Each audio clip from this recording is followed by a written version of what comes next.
Hello student, good morning. मैं गोकुल आज आपके लिए इस वीडियो में लेके आया हूँ क्लास 10th विज्ञान चैप्टर नंबर 11 हमारा चल रहा था। आज हम इसकी शुरुआत करने वाले हैं जिसका नाम है कार्य, ऊर्जा और शक्ति, वर्क, एनर्जी एंड पावर। इसका आज हम पार्ट फर्स्ट पढ़ने वाले हैं। और ये जो चैप्टर है इससे परीक्षा में 4 नंबर के क्वेश्चन पूछे जाते हैं, जिसमें ज़्यादातर जो क्वेश्चन पूछे जाते हैं वो इस चैप्टर से रिलेटेड न्यूमेरिकल बेस्ड जो क्वेश्चन है वो परीक्षा में पूछे जाते हैं। तो इसकी शुरुआत करने से पहले हमें ये जो कार्य, ऊर्जा और शक्ति है उसका बेसिक जानना है कि भाई कार्य क्या होता है। तो कार्य, जब हम किसी वस्तु पर बल लगाते हैं उसमें विस्थापन हो तो हम सामान्यतः बोलते हैं कि भाई कार्य होगा। और किया गया कार्य जो है वो हमेशा ऊर्जा के रूप में संचित होता है। और उसके बाद में अगली बात आती है शक्ति की। तो शक्ति क्या होता है? W, यानी कार्य करने की दर को हम क्या बोलते हैं? शक्ति बोलते हैं। तो सबसे पहले हम कार्य की शुरुआत करेंगे, उसको विस्तृत रूप से पढ़ेंगे। साथ ही हम अपने दैनिक जीवन में जो उदाहरण देखते हैं उनको लेते हुए हम इसको समझने का प्रयास कर लेंगे। अब देखना, आपको इसमें कुछ बातें हैं वो ध्यान में रखनी है। तो हमें पता है कि हम अपने दैनिक जीवन में अनेक गतिविधियाँ महसूस करते हैं, जैसे खेलते हैं, कूदते हैं, जैसे जिसमें बल का उपयोग किया जाता है। और बल के उपयोग करके हम क्या करते हैं? कार्य करते हैं। हमारे दैनिक जीवन में अनेक गतिविधियां ऐसी होती है। अब इसमें जैसे हम बात करते हैं कि किसी वस्तु को एक स्थान से हटाकर दूसरे स्थान पर जो रखने का कार्य यदि हम कर रहे हैं तो हम बल लगा रहे हैं और उसमें विस्थापन कर रहे हैं, तो हम क्या बोल रहे हैं? सामान्यतः हम बोलते हैं कि हम क्या कर रहे हैं? कार्य कर रहे हैं। इसी प्रकार जैसे कोई गाड़ी चल रही है तो उस गाड़ी को हम धक्का मार रहे हैं, तो गाड़ी का धक्का मारे हैं, इसका मतलब भी हम क्या कर रहे हैं? उसमें कार्य कर रहे हैं। जैसे कुएं के अंदर से पानी से भरी हुई बाल्टी उसको बाहर निकालते हैं, तो वो भी हम उस स्थिति में भी क्या कर रहे हैं? कार्य कर रहे हैं। साथ में हम बात करें कि जैसे कोई फुटबॉल है तो उस फुटबॉल के ऊपर किक मारते हैं, तो जब फुटबॉल के ऊपर किक मारते हैं तो उस स्थिति में भी हम क्या करते हैं? कार्य करते हैं। इसी प्रकार जैसे हम चलते हैं, दौड़ते हैं, वगैरह वगैरह जो भी हम गतिविधियां करते हैं तो उन सभी में हम क्या कर रहे हैं? कार्य कर रहे हैं। तो कार्य करने के लिए चाहिए क्या? बात आती है कि भाई हम कार्य तो कर रहे हैं, तो कार्य करने के लिए हमें क्या चाहिए? ऊर्जा चाहिए। तो ध्यान रखना, कार्य करने के लिए किसकी आवश्यकता होती है? ऊर्जा की आवश्यकता होती है। और कार्य हम तभी कर सकते हैं जब हमें ऊर्जा प्राप्त हो। तो कार्य से क्या निकलती है? ऊर्जा है, उसको हम समझा सकते हैं।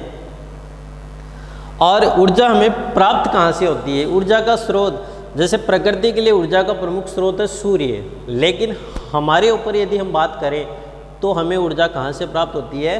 भोजन से प्राप्त होती है। और जितने भी कल कारखानों में उपस्थित जो मशीनें हैं तो उन मशीनों को ऊर्जा कहाँ से प्राप्त होती है? तो जाहिर सी बात है कि उसके अंदर जो भी ईंधन डाला जाता है उन ईंधन से क्या होती है? उन्हें ऊर्जा प्राप्त होती है। ठीक है। और जो शक्ति है वो कार्य से जुड़ी एक महत्वपूर्ण अवधारणा है।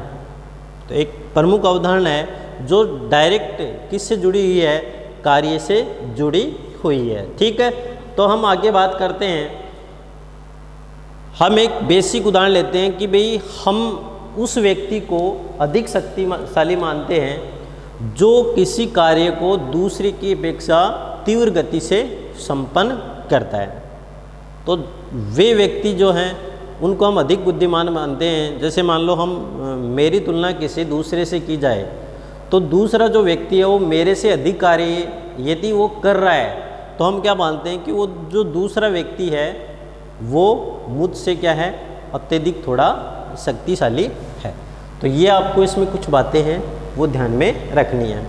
तो अब हम बात करते हैं कार्य।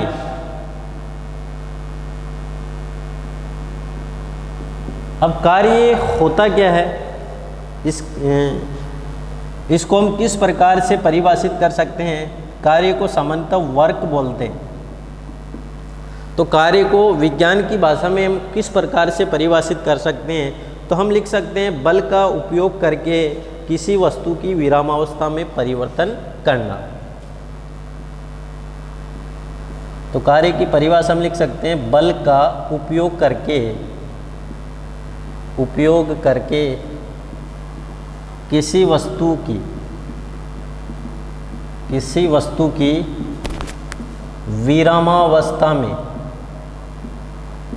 विरामावस्था में परिवर्तन करना ही कार्य है।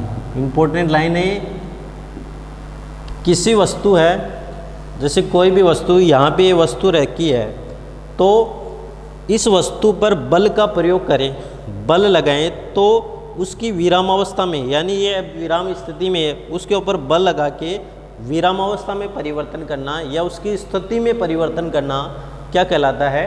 कार्य कहलाता है। या हम इसको कैसे बोल सकते हैं? गतिशील वस्तु के वेग में परिवर्तन करना, या हम बोल सकते हैं किसी गतिशील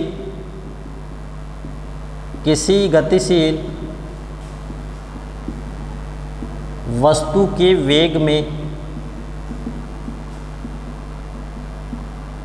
परिवर्तन करना ही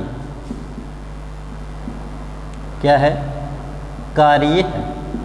तो कोई भी गतिशील वस्तु है, उस गतिशील वस्तु के वेग में परिवर्तन करना ही क्या कहलाता है?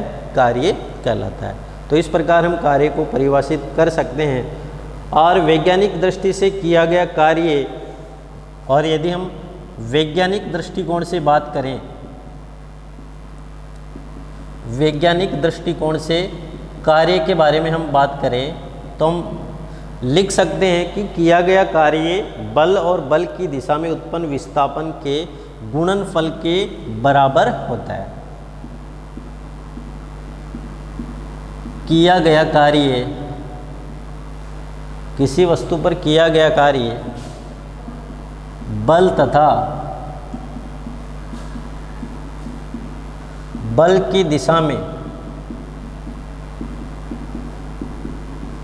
उत्पन्न विस्थापन के, बल तथा बल की दिशा में उत्पन्न विस्थापन के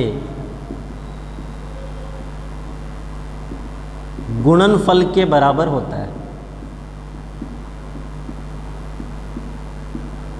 ठीक है, ये जो कार्य होता है वो विज्ञान की भाषा में बल और बल की दिशा में उत्पन्न विस्थापन जो है उसके गुणनफल के बराबर होता है। तो हम कार्य को किस प्रकार लिख सकते हैं? कार्य बराबर बल इंटू बल की दिशा में उत्पन्न विस्थापन। ठीक है, तो कार्य को हम किससे लिखते हैं? W से, बल को लिखते हैं F से, और बल की दिशा में विस्थापन को हम क्या लिख सकते हैं? S। तो W बराबर हम क्या लिख सकते हैं? F into S। ठीक है, जैसे इसके लिए हम एक डायग्राम से इसको समझने का प्रयास करते हैं कि यहाँ पे कोई वस्तु है, इसी प्रकार एक अन्य वस्तु यहाँ पे है, दो वस्तु है। ठीक, अब इस वस्तु है वो समतल पर है, इसके ऊपर F बल लग रहा है और इसमें विस्थापन क्या उत्पन्न हो रहा है? S विस्थापन उत्पन्न हो रहा है। तो बीच में यहाँ है, इसके ऊपर कोई बल F लगता है और उसी दिशा में विस्थापन S उत्पन्न होता है, बल की दिशा में विस्थापन होता है। तो हम क्या बोलते हैं कि हम क्या कर रहे हैं? कार्य कर रहे हैं। ठीक है, तो ये कार्य की जो परिभाषा है इसको हम इस प्रकार से समझ सकते हैं। तो ये आपको कार्य और उसकी परिभाषा है वो ध्यान में रखनी है। ठीक है, अब हम बात करते हैं यदि बल की दिशा वस्तु के विस्थापन की दिशा से अलग हो, उस स्थिति में कार्य की बात करते हैं।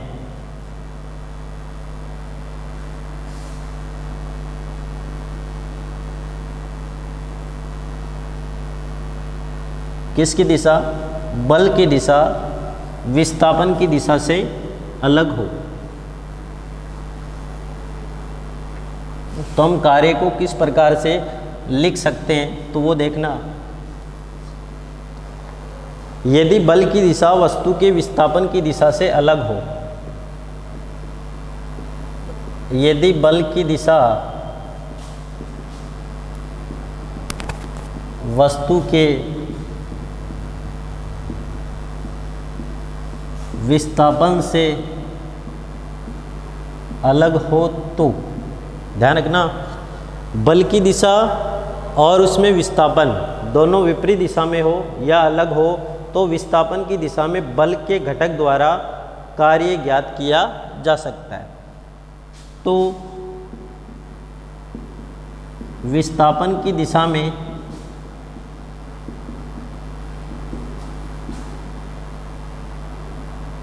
बल का घटक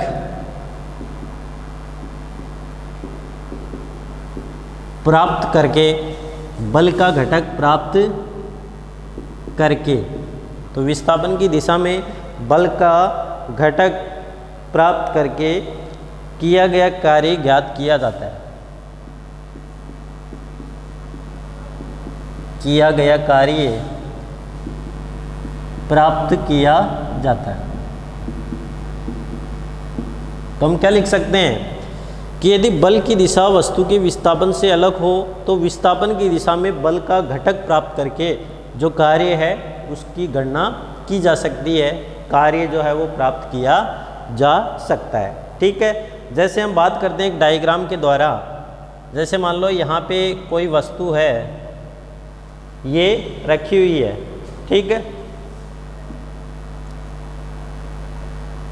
अब हमें इस वस्तु के बल की दिशा के विपरीत विस्थापन को प्रदर्शित करना है। जैसे ये वस्तु A है, ये वस्तु B है। अब देखो यहाँ तो ये क्या हो रहा है, विस्थापन हो रहा है, तो इसको हम कैसे, किससे लिख सकते हैं, S से। लेकिन बल की दिशा क्या है, विपरीत है। ये यहाँ पे बल है, ठीक है, बल क्या लग रहा है, S लग रहा है, ठीक।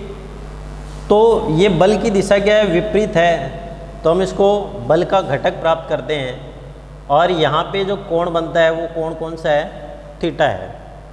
तो यहाँ पे जो कोण बनेगा वो कोण कौन सा होगा, थीटा कोण होगा। इस स्थिति में ये यहाँ पे जो कोण बन रहा है वो थीटा होगा। तो इसलिए बल का घटक जो हम प्राप्त करेंगे वो क्या हो जाएगा, F कोस थीटा। कौन सा होगा, F कोस थीटा। और ये जो है वो बल की दिशा है और विस्थापन की दिशा ये है।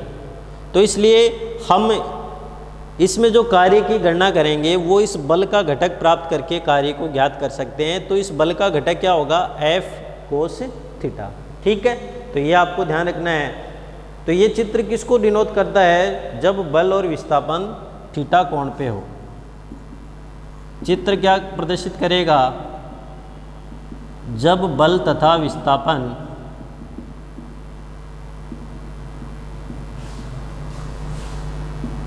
थीटा कोण पर हो,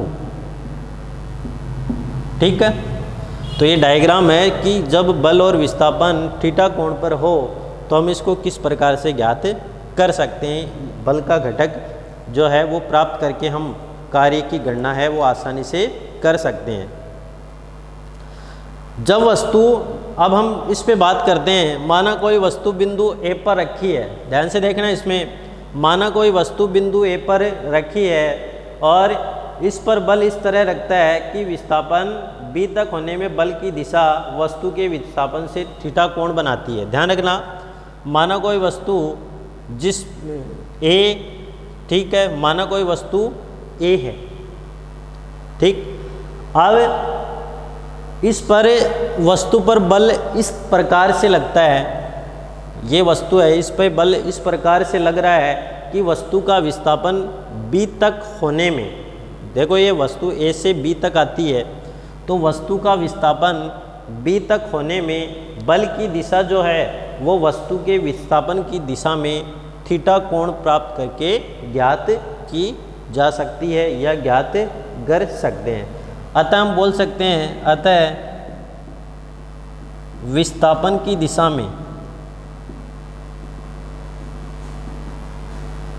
में बल का घटक,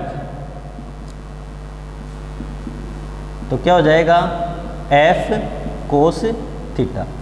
तो ये विस्थापन की दिशा में किसका घटक है, बल का घटक है, तो क्या होगा, F कोस थीटा। तो हम क्या लिख सकते हैं, अतः किया गया कार्य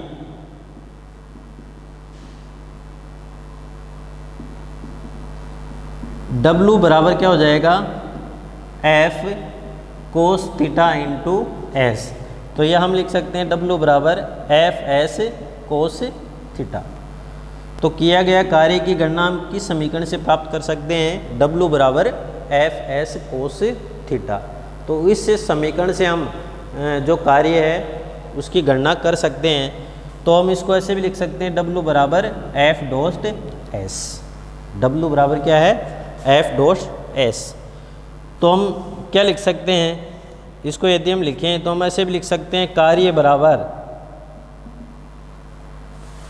विस्थापन की दिशा में बल का घटक एफ कोस थीटा। तो बल का विस्थापन की दिशा में घटक इंटू विस्थापन। तो हम लिख सकते हैं विस्थापन की दिशा में बल का घटक इंटू विस्थापन। ठीक है, ये समीकरण हम यहाँ पे लिखेंगे तो हमारे पास जो सूत्र प्राप्त होता है वो होगा W बराबर F dot S cos theta या W बराबर F cos theta into S.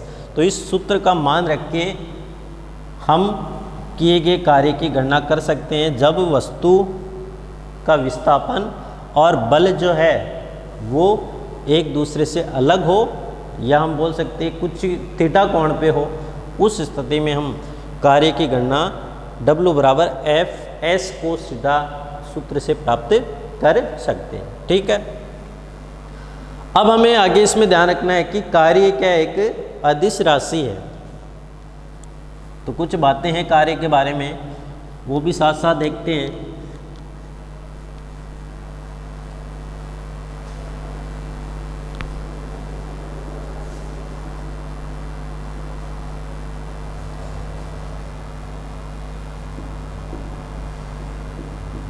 कार्य एक अदिश राशि है।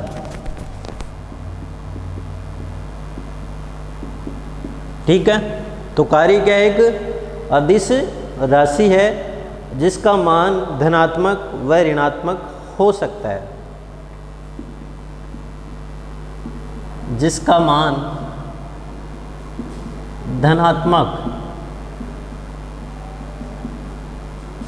व ऋणात्मक हो सकता है। किसका मान हो सकता है? कार्य।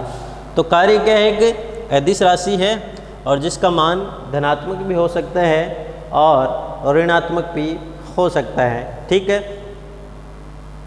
यदि बल और बल का घटक विस्थापन की दिशा में हो तो ये कुछ स्थितियां आपको ध्यान में रखनी है। यदि बल तथा बल का घटक, ध्यान रखना, यदि बल तथा बल का घटक विस्थापन की दिशा में हो तो कार्य धनात्मक होगा, या बल का घटक विस्थापन की दिशा में हो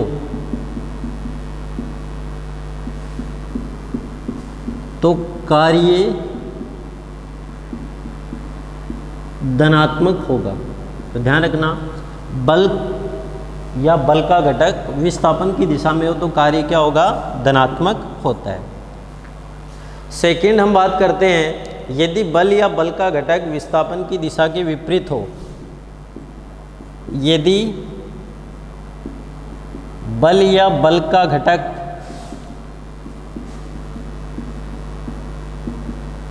विस्थापन के